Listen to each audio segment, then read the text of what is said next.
नमस्कार, मी प्राध्यापक डॉक्टर अक्षित बागडे, सहाय्यक प्राध्यापक व विभाग प्रमुख अर्थशास्त्र विभाग, स्वर्गीय मनसारामजी पडोळे कला महाविद्यालय, गणेशपूर, भंडारा।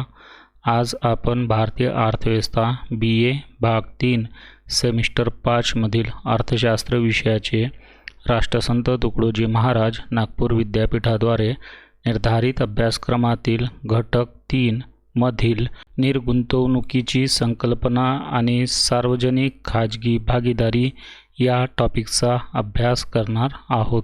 तर सर्वप्रथम आपण समजून घेऊया निर्गुंतवणूक म्हणजे काय। निर्गुंतवणूक ही संकल्पना गुंतवणुकीच्या अगदी विरुद्ध संकल्पना आहे। म्हणून प्रथम आपण गुंतवणुकीची संकल्पना समजावून घेऊ, त्यावरून निर्गुंतवणुकीची संकल्पना सहज लक्षात येईल। कोणताही उद्योग व्यवसाय सुरू करण्याकरता जमीन, इमारत, यंत्रसामग्री, कच्चा माल व कामगार इत्यादी साधनांची आवश्यकता असते। ह्या साधनांच्या उपलब्धतेसाठी जो पैसा खर्च केला जातो त्याला गुंतवणूक असे म्हणतात। तर कोणताही उद्योग व्यवसाय नफा कमविण्याच्या उद्देशाने सुरू केला जातो। सरकारच्या दृष्टीने विचार केला तर एखाद्या व्यवसायात नफा नाही मिळाला तरी चालेल, परंतु निदान व्यवसाय संचालनाचा खर्च भरून निघावा ही किमान अपेक्षा असते। हा खर्च भरून निघत नसेल आणि तो उद्योग व्यवसाय सतत तोट्यात चालत असेल तर असा व्यवसाय बंद करून त्यात केलेली गुंतवणूक बाहेर काढून घेण्याचा निर्णय घ्यावा लागतो। अशा प्रकारे उद्योग व्यवसायात सरकारने केलेली गुंतवणूक बाहेर काढण्याच्या प्रक्रियेला निर्गुंतवणूक असे म्हणतात। सार्वजनिक क्षेत्रातील उद्योगांच्या खाजगीकरणाची प्रक्रिया म्हणजे निर्गुंतवणूक असे सुद्धा आपणास म्हणता येईल। निर्गुंतवणूक हा शब्द खाजगीकरणाची प्रक्रिया दर्शवितो। सोव्हिएत युनियन, चीन, पूर्व युरोपियन देश इत्यादी देशांनी सार्वजनिक क्षेत्रातून मोठ्या प्रमाणावर गुंतवणुकी काढून घेतल्या।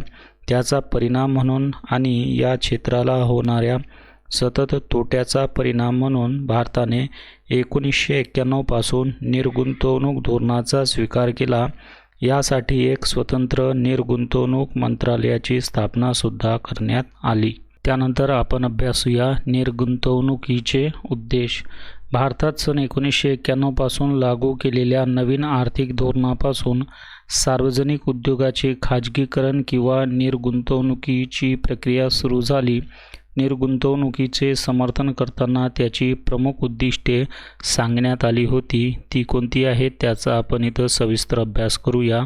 त्यातील पहिला मुद्दा आहे भांडवल राशी मुक्त करणे। तर राष्ट्रीयदृष्ट्या कमी महत्त्व असलेल्या सार्वजनिक उद्योगामध्ये लागलेले प्रचंड भांडवल मुक्त करणे व या भांडवलाचा उच्च सामाजिक प्राधान्यक्रम असलेल्या कार्यात, उदाहरणार्थ आरोग्य, कुटुंब कल्याण, प्राथमिक शिक्षण, सामाजिक व आर्थिक संरचना याकरता वापर करणे। त्यानंतर दुसरा मुद्दा आहे संसाधनाच्या अकार्यक्षम वापरावर नियंत्रण। तर दुर्मिळ सार्वजनिक संसाधनाचा अकार्यक्षम व कमी महत्त्व असलेल्या सार्वजनिक उद्योगामध्ये वापर होत असेल तर त्यावर प्रतिबंध घालणे। त्यानंतर तिसरा मुद्दा आहे जोखीम कमी करणे। तर ज्या उद्योगामध्ये खाजगी क्षेत्र प्रवेश करण्यास इच्छुक आहेत व जोखीम स्वीकारण्यास तयार आहेत अशा उद्योगाची जबाबदारी खाजगी क्षेत्रावर सोपविणे। त्यानंतर चौथा मुद्दा आहे कर्जाचा भार कमी करणे। तर निर्गुंतवणुकीपासून मिळालेल्या रकमेतून सार्वजनिक कर्जाचा भार कमी केला जातो। त्यानंतर पाचवा उद्देश आहे मानव शक्तीचा खाजगी वापर। सार्वजनिक उद्योगाच्या व्यवस्थापनात गुंतलेली मानव शक्ती मुक्त करून तिचा वापर उच्च सामाजिक प्राधान्यक्रम असलेल्या क्षेत्रामध्ये करणे हा ह्या निर्गुंतवणुकीच्या धोरणाचा मुख्य उद्देश होता। त्यानंतर आपण अभ्यास करूया सरकारचे निर्गुंतवणुकीचे धोरण। त्यातील पहिलं धोरण आहे औद्योगिक धोरण 24 जुलै 1991। या धोरणात सरकार निवडक सार्वजनिक उद्योगातील आपल्या गुंतवणुकीतील काही भाग काढून घेईल, मात्र त्याचे प्रमाण जास्तीत जास्त किती असू शकते हे सांगितले नाही।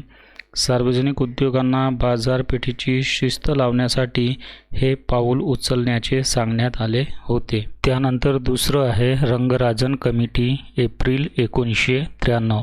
सार्वजनिक उद्योगातील वाट्याच्या निर्गुंतवणुकीबाबत नेमलेल्या रंगराजन कमिटीने आपल्या अहवालात असा उल्लेख केला की सार्वजनिक क्षेत्रासाठी राखून ठेवलेले उद्योग 49% आपले समभाग विक्री करू शकतील. जे उद्योग बाजारपेठेत प्रभावी वाटा असलेले आहेत किंवा ज्यांच्यासाठी तांत्रिकदृष्ट्या स्वतंत्र ओळख टिकविणे गरजेचे आहे, अशा उद्योगाच्या बाबतीत सार्वजनिक क्षेत्राचा वाटा 26% ठेवता येईल, म्हणजे 74% निर्गुंतवणूक करता येईल. इतर सर्व उद्योगाच्या बाबतीत सरकारी वाट्याची 100% निर्गुंतवणूक करता येईल, असे या अहवालात स्पष्ट करण्यात आले होते. त्यानंतर आहे निर्गुंतवणूक आयोगाच्या शिफारशी, 1996. सरकारच्या धोरणाचे अनुसरण करून 1996 मध्ये निर्गुंतवणूक आयोग स्थापित करण्यात आला. या आयोगाने 58 सार्वजनिक क्षेत्रातील उद्योगाबद्दल आपल्या शिफारशी सादर केल्या. यात आयोगाने सार्वजनिक उद्योगाच्या सार्वजनिक विक्रीच्या तुलनेत धोरणात्मक विक्रयाला प्राधान्य दिले. सरकारने असा निर्णय घेतला की सार्वजनिक उद्योगातील सरकारी भांडवलाचे प्रमाण कमी करून 26% आणले पाहिजे.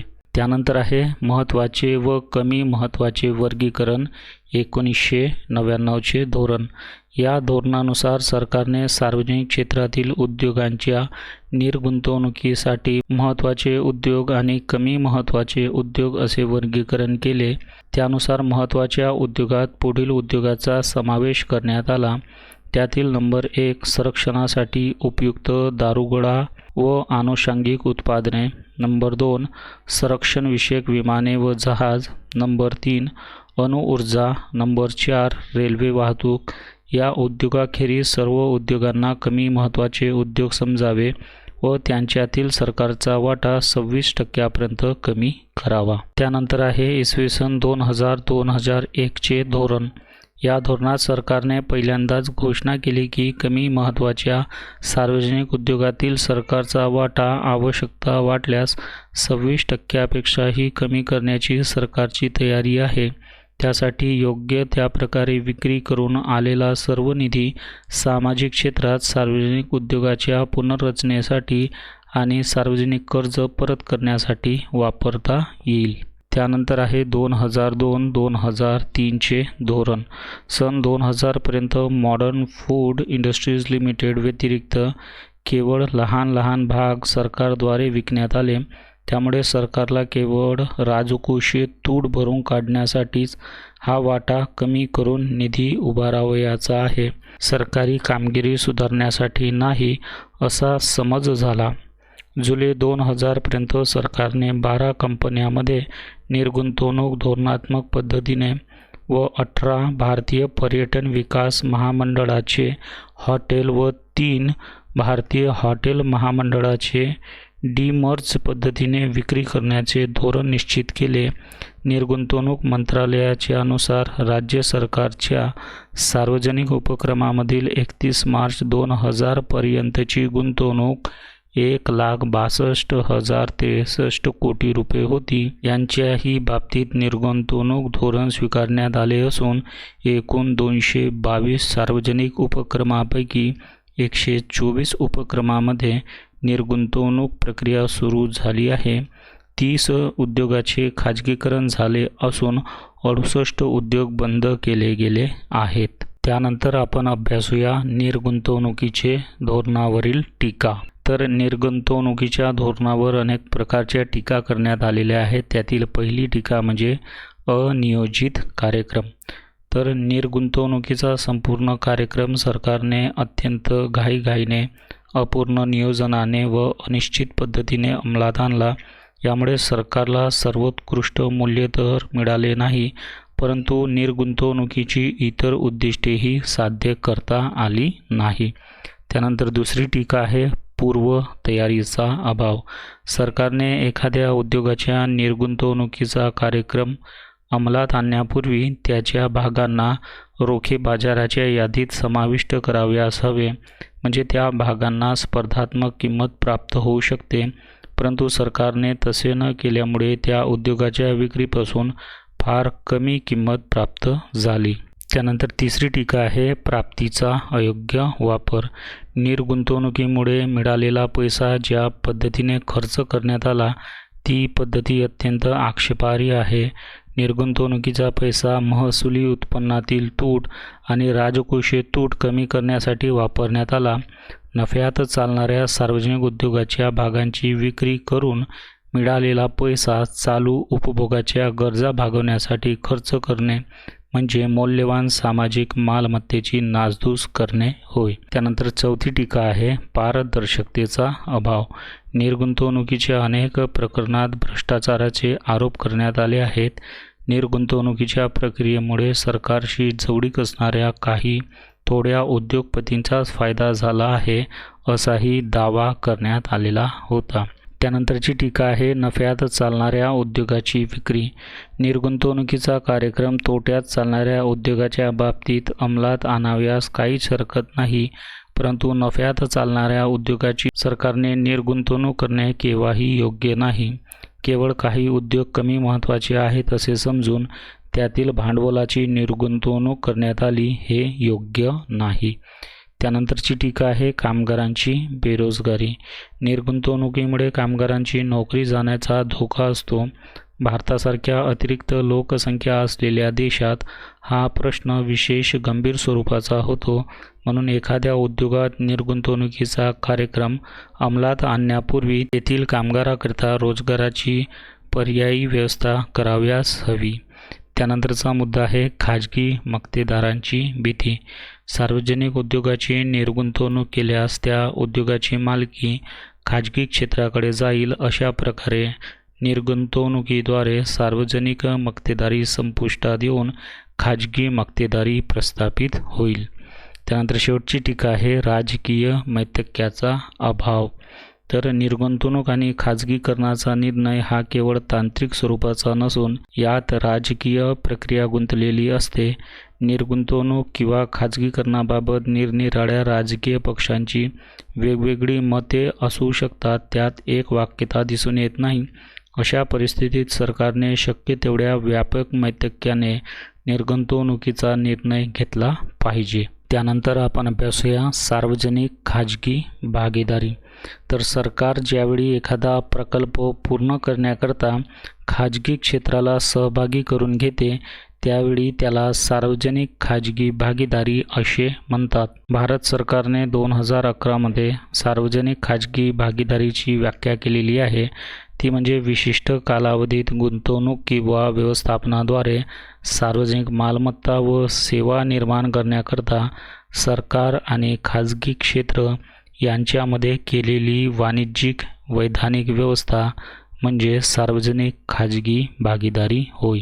त्यानंतर आपण अभ्यासूया सार्वजनिक खाजगी भागीदारीची वैशिष्ट्ये. पहिलं वैशिष्ट्य आहे परस्पर सहकार्य.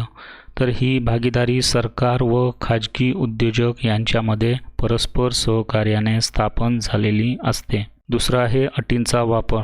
तर भागीदारीची निर्मिती करारातून होत असते. करारात सर्व अटींचा उल्लेख केलेला असतो.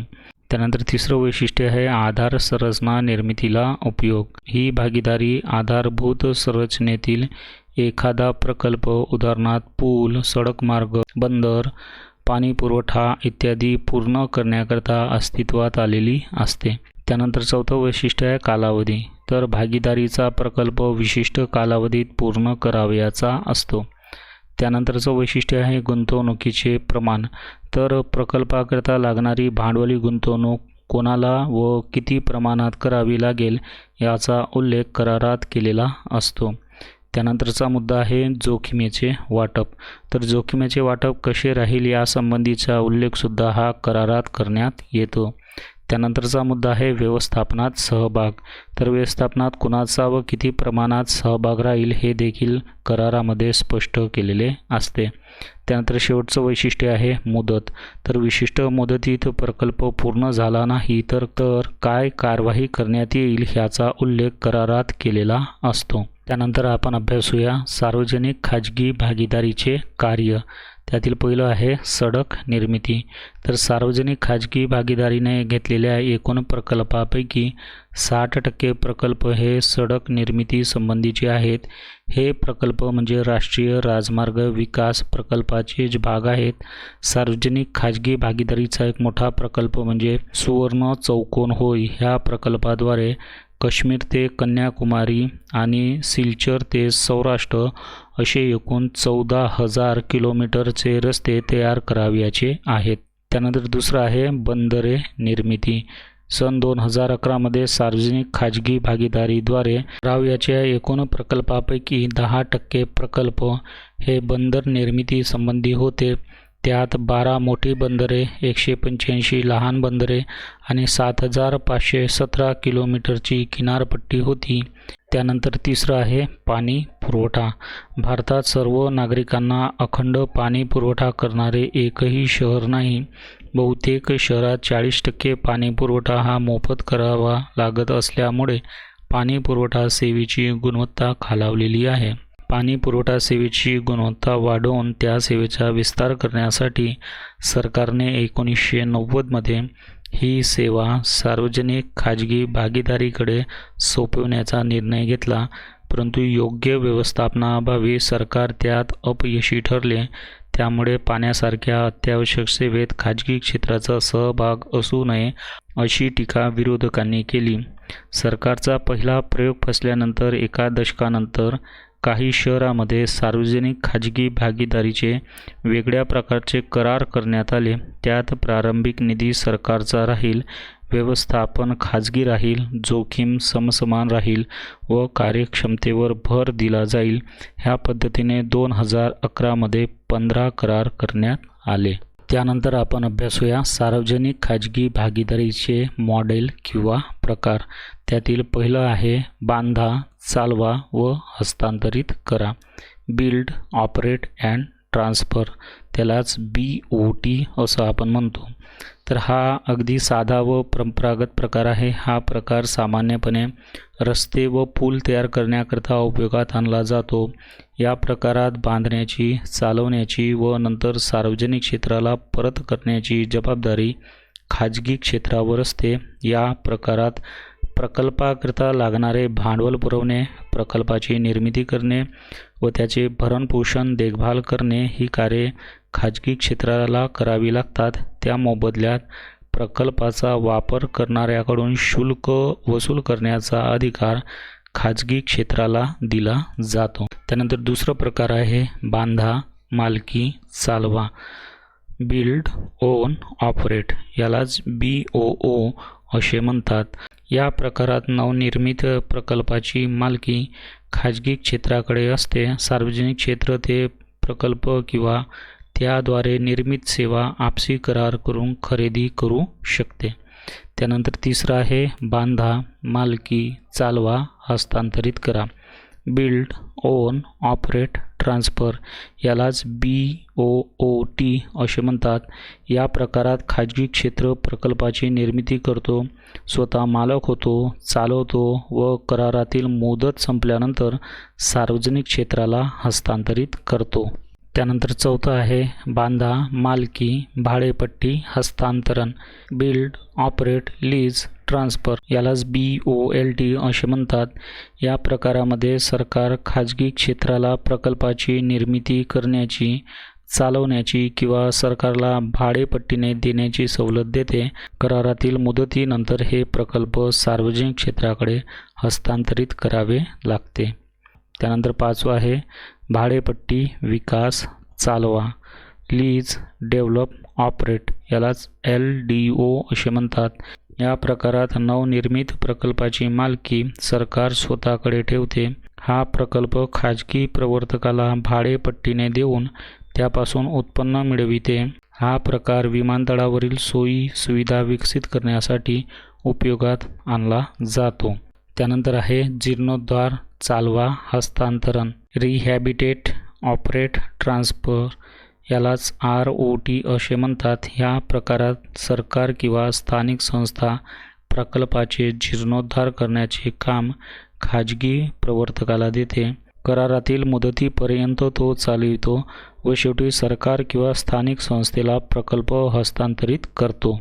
त्यानंतर शेवटचं आहे आराखडा बांधा आणि चालवा. Design, build, finance and operate, DBFO असे म्हणतात. या प्रकारात प्रकल्पाचा आराखडा तयार करणे, बांधणे, वित्तपुरवठा करणे व शेवटी चालविणे ही सर्व कार्ये खाजगी क्षेत्रालाच करावी लागतात. अर्थात करारातील कालावधी संपेपर्यंत तो चालविता येते. तर अशा प्रकारे आपण निर्गुंतवणुकीची संकल्पना, त्याचा उद्देश, निर्गुंतवणुकीचे धोरण, कार्यपद्धती, त्यानंतर टीकात्मक परीक्षण, त्यानंतर सार्वजनिक खाजगी भागीदारीमध्ये आपण त्याचा अर्थ, वैशिष्ट्ये, कार्ये, त्यानंतर सार्वजनिक खाजगी भागीदारीचे मॉडेल्स किंवा प्रकार याचा सविस्तर अभ्यास केलेला आहे. धन्यवाद.